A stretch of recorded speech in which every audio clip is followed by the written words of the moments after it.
Hello, everyone. Thank you for tuning in. I am Lee. This is JLeesCorner, and this is my review for Insecure Season 4, Episode 7. Okay, happy Memorial Day, everyone. Yep, I'm doing all my reviews today because I'm at work. Not at work. I'm at home. I'm off work. Might as well do my reviews today, okay? First things first, if you have not done so already, please take a moment to subscribe to my channel and become a whole JayBird, dun dun dun dun dun, and all that goodness and stuff. That was too much boob. Let's all make sure to center ourselves. Okay. Anyway, you can also like this video, comment in the comment section, and also share it on your social media. Hit the little share button. You can share it to your Twitter or your Facebook. Thank you very kindly. And you can also follow me on IG and or Twitter at J_Lees_Corner. Okay. Y'all know all that information is always where? In the description box below. Okay. So the episode picks up, okay, with Molly. This is a Molly episode. Like last week was an Issa episode. So we see Molly is in the little restaurant or whatever, ordering some food or whatever, I'm saying. And this is where we seen Issa saw her last week. I don't know if that was proper English. Anyway, but Molly sees Issa pull up. So she saw Issa, boom. She saw Issa before Issa saw her.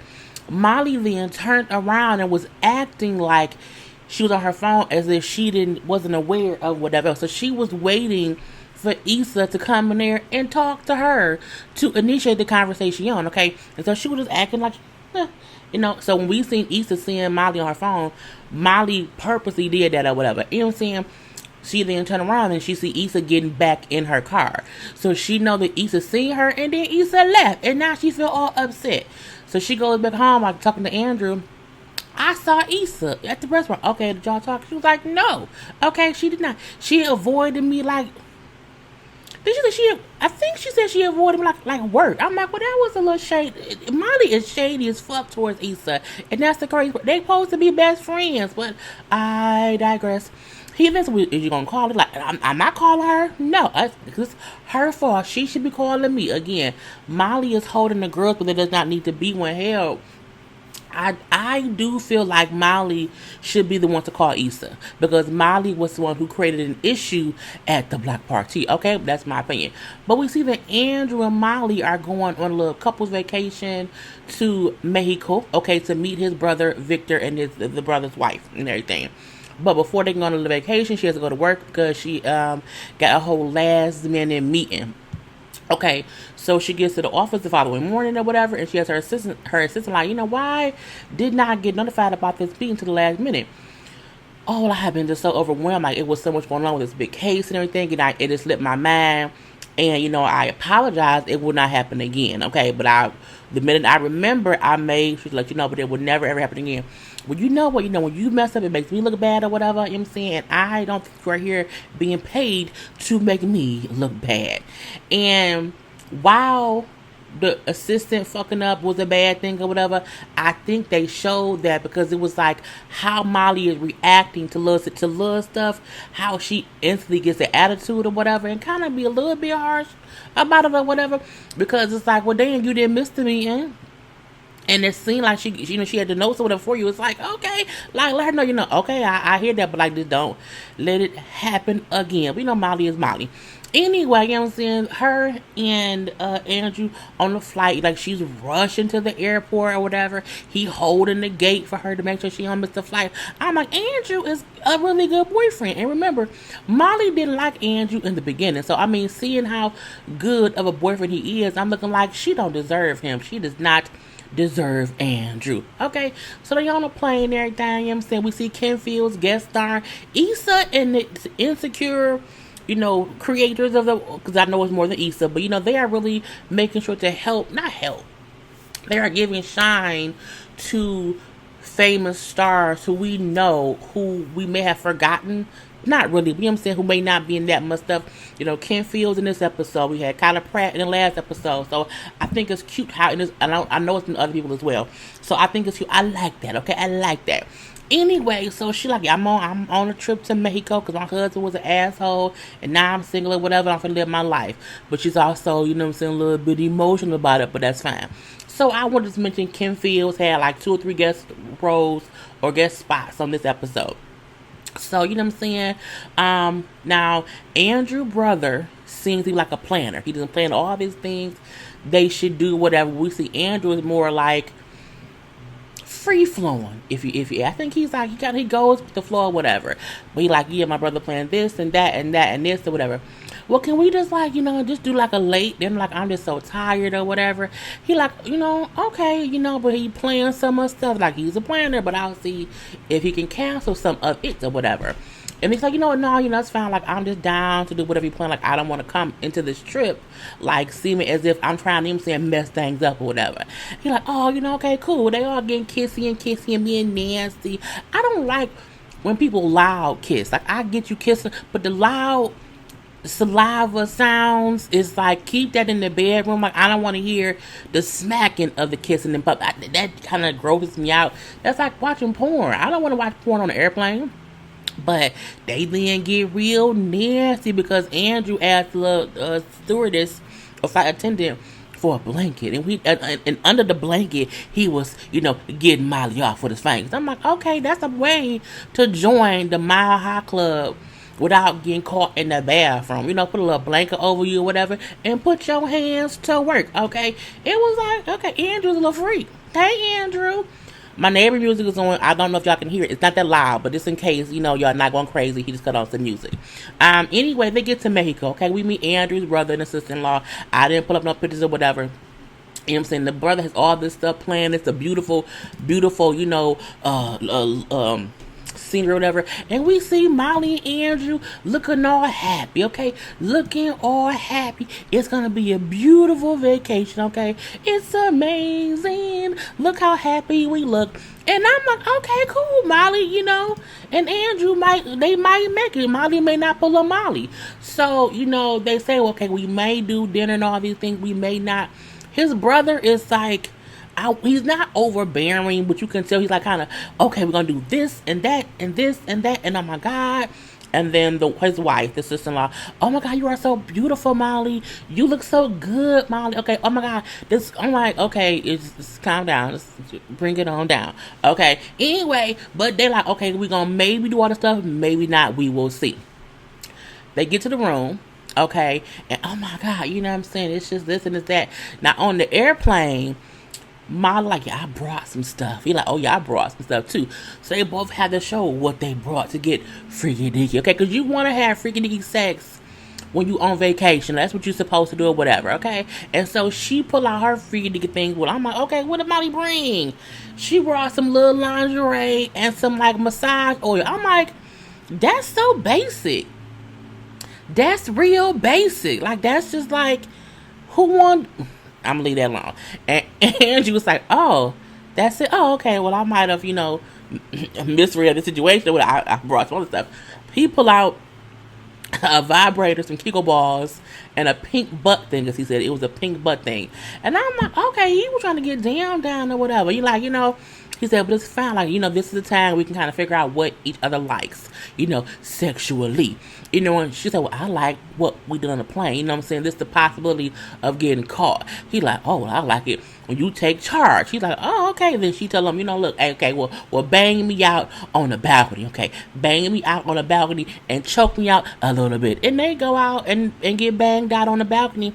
And she gets choked out a little bit. I mean, it was cute. I'm like, okay, Molly having sex. But again, Andrew is game. Okay, I'm like, hey, Andrew. So the next day, they hanging out with the brother and the wife or whatever. They go for a little 3-mile hike. Okay. But it's cute because we still see how, Andrew is being real supportive of Molly, like, trying to make sure that she feels comfortable because he know his brother can be a bit more, we're going to do this and do that and yay! Because the wife and the brother are happy about this 3-mile hike up the whole mountain. Whereas Molly and Andrew, like, they game for it, but they not like, oh my God, it made, whatever. Okay. So they make it up there. Okay, they make it up in my like, oh my God, this was completely worth it. You know what I'm saying? I'm tired, but this view is amazing, and I see it was worth the whole hike or whatever. But how we gonna get down? Like, how we gonna get down here? They zip line, okay, and she zip line again. A great day was had by all. Molly had a great day. The brother and the wife had a great day. Andrew had a great day. A great day. Wasn't nothing spoiled or nothing, okay? Then they're back at the hotel, sitting around, talking or whatever. This Andrew, and Molly, and then his phone rings. He see that Nathan's been calling him a couple times, okay, but Nathan was calling him because at the house he couldn't like get out. He couldn't get in the garage. I think it was. He needed Andrew to like give him whatever to let him know what the little clicker was. Okay, and then as they talk on the phone, you hear Issa's voice in the background. Okay, and they're like, oh, well, okay, have a good time. Thanks for letting me know what the clicker is. Gotta go. Bye. Okay, hangs up. But we know that Andrew is aware that Andrew is aware that Issa and Nathan have been just hanging out a little bit or whatever. But Molly has not, don't have any info because her and Issa ain't talking or whatever. And I'm pretty sure Andrew not telling her anything. So, here go Molly. That's just Issa. I can't believe it. Now she back with Nathan. It don't surprise me because she loved drama and being messy. And I can't believe she back with Nathan because Nathan showed her who he was or whatever. And Andrew like, I think they just hanging out. And I don't know about that. What you mean? Like he showed her who he was when he goes to her. And he was like, well, you know what I'm saying? Nathan was dealing with stuff at that time. What was he dealing with? And he was like, mental health stuff. You know what I'm saying? And she was like, oh. Because again, Molly didn't know. But it kind of shows how Molly judges people. And she be stuck on one conclusion or one idea or one thought of what a person is as if they can't change. And I'm like, well, that should go for you. Because when you fucking drove a couple episodes ago, well, last season or whatever, have you changed from fucking somebody's husband? Okay, have you, Molly? But I digress. Because you was in your own messy ass, threesome ass situation. But I digress, okay? But anyway, it was cute to see how Andy was like checking her without checking her. Like you up here dogging Nathan talking about how he is who he is. But you didn't realize the reason he ghosted her. He didn't really ghost Issa because he was ghosting Issa. He was having mental health issues and had to get himself together. He had to like kind of separate himself or whatever. I'm looking like, and that's the thing, you never know what people are going through. You never know what's going on or whatever. You know what I'm saying? Oh, well, did Issa know? Like, well, I don't know if Issa knew whatever, but Issa not here. Nathan's not here. Like, let's, continue our vacation. Again, I like how Andrew was able to handle Molly. Meaning, I'm going to support you and love you, whatever, but I'm also going to let you know sometimes you're a little bit off kilter in the nicest of ways. Like, I'm not going to say you full of shit for acting like he's a piece of shit person. He was having mental health issues. You have to be sensitive to that kind of stuff. But I'm like, okay, Andrew, we like it.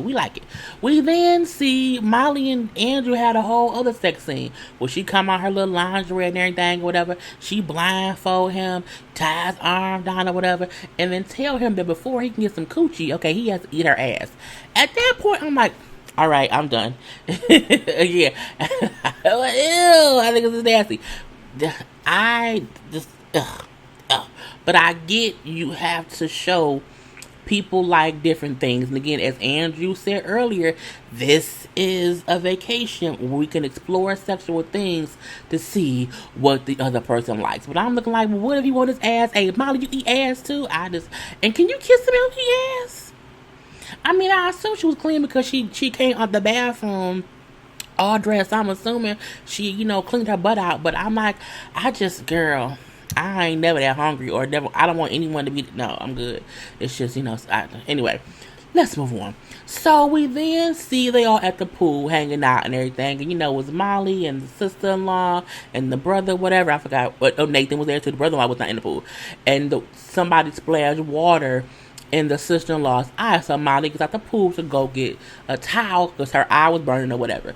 So Molly is walking up to the towel cabana thing of this hotel or whatever, and you see a lady handing two white people two towels, and they're walking away as Molly is walking up.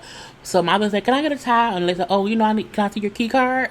And she was like, oh, I was in the pool, like, I'm in whatever. She's like, okay, but hotel policy, like, I just have to see your key card to give you a towel. Molly like, but I was just in the pool. I'm here.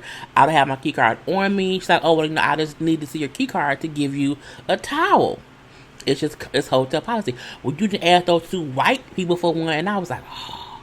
The minute she said that, I felt like you didn't see the people ask for the towel either. You just seen her hand them a towel. How do you know when they walked up, they didn't show their key card, and that's why she gave them a towel? So for me, I felt like I get how you can instantly assume, well, you didn't ask them for it, but I'm like, Molly, you didn't walk up, and see what happened. You walked up as someone was being given something. You didn't.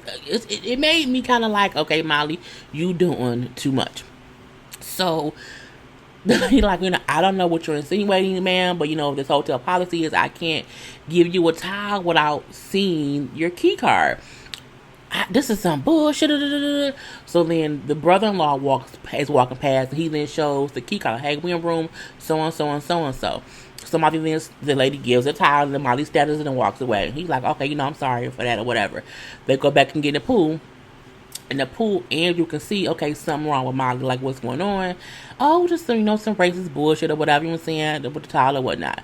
The brother then say, well, maybe the lady was doing her job. She's like, even if she was, it just wasn't him saying, it was so crazy or whatever. It was, the brother feel like Molly was being extra.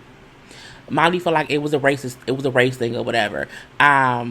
She was like, because he asked Molly, well, do you really think it was about race, or maybe the lady just really was doing her job? She's like, well, of course it was about race. What else would it be? You know what I'm saying? And even if her boss will get mad about her not doing it, you know what I'm saying? That's not an excuse for her asking me for it as a black person.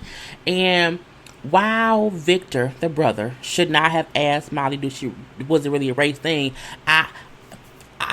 I'm the person, I feel like you can't say it was racist 100% because you didn't see what happened before you walked up with the two people who was in front of you were white.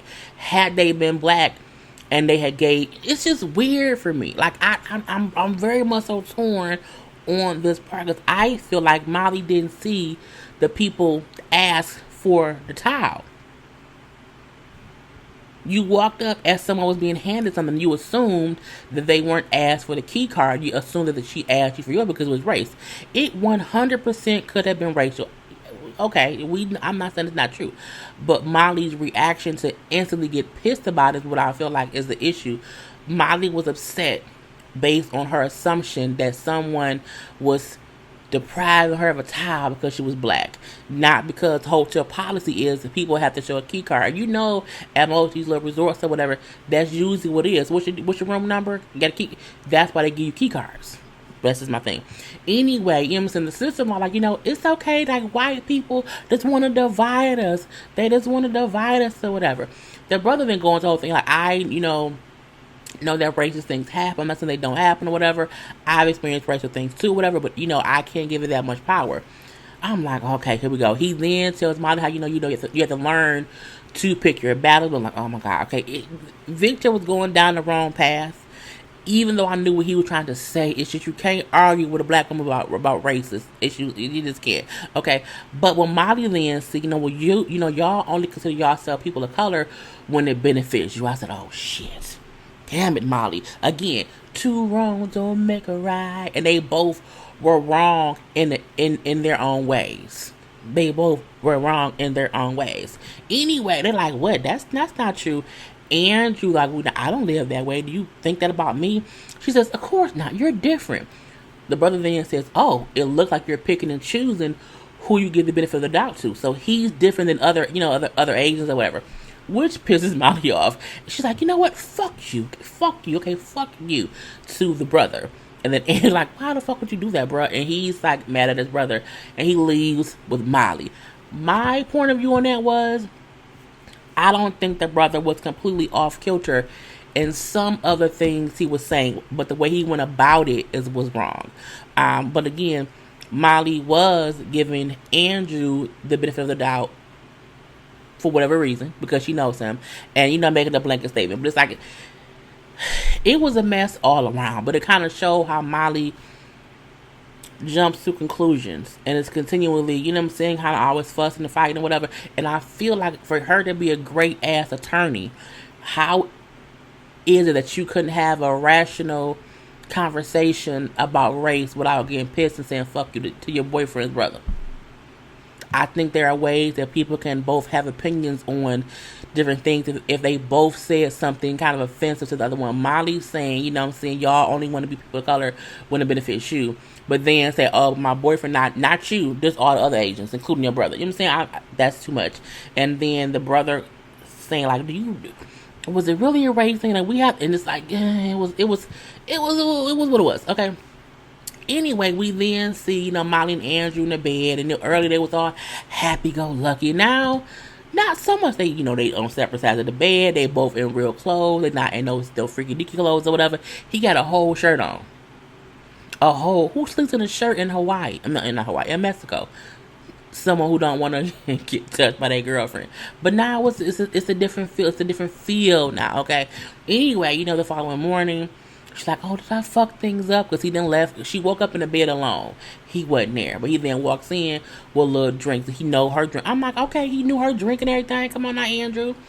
But, you know, he come back in or whatever. She's like, did I fuck things up? Like, I just don't want to, you know, mess stuff up with your brother and whatnot. He's like, no, you know, we're gonna do this.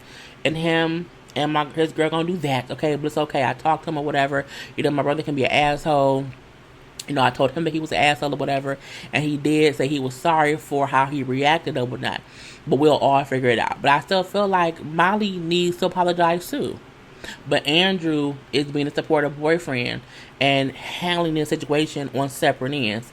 I'm gonna talk to my brother, I'll talk to my girl, and eventually we'll all come back together, you know what I'm saying, and have a conversation, okay? But I still feel like Molly did overreact, and the brother was a bit of an asshole. Both things. Anyway, we then see Molly walking on the beach. Okay, and she's like, you know what? I need to do something. She calls her therapist, so she has not seen, you know, or had a session with them in it or whatever, to make an appointment. Because, like, I'm having an issue, you know, letting things go. Yes, you are, Molly. You should have absolutely called your therapist, okay? And we then see, you know, her and Andrew now made it back to this, you know, to LA, and they run into Lawrence. I'm like, hey, honey, look, Lawrence, where the picture of Lawrence at? Boom. Lawrence looks good with a haircut. Like, come on now, Lawrence. Okay. Hey, Lawrence. Hey, Lawrence. Anyway, they run into each other at the airport or whatever. He's flying back in, so are they. And they like a little chit chat, you know, hey. And now it's really it or whatnot. You know what I'm saying? He does introduce Lawrence. She does introduce Lawrence to Andrew, because they had not met before. So Andrew could probably go back and talk to Nate, like, Nate, think that's where I met. I met Lawrence. You're a competition, okay? But you know, it's what it is. Anyway, then Lawrence walks away. He calls someone, like, you know, I've been thinking about you, whatever. You think, can we meet up? And then it goes off. Good episode. And I found out that Lawrence, you know what I'm saying, Jay Ellis, actually directed this episode. It was cute. You know what I'm saying, how it played on this and played on that or whatever. But we only have 3 episodes left this season. And, you know, it's a good season. I still feel like they don't use Kelly and Tiffany's character enough like they should. They don't use, you know, Lawrence's friends as much as they should. Like, but maybe this season is, you know, more about fixing or not fixing Issa and Molly. Okay, we shall see. But we know they already have a season 5. Okay, they have a season 5, so that's the good thing. Anyway, that was my review. I hope you all enjoyed. Do not forget to like, to comment, and to subscribe, and to share this video and all that, and to follow me on IG and Twitter at J_Lees_Corner. Okay? Other than that, until next time, people, peace.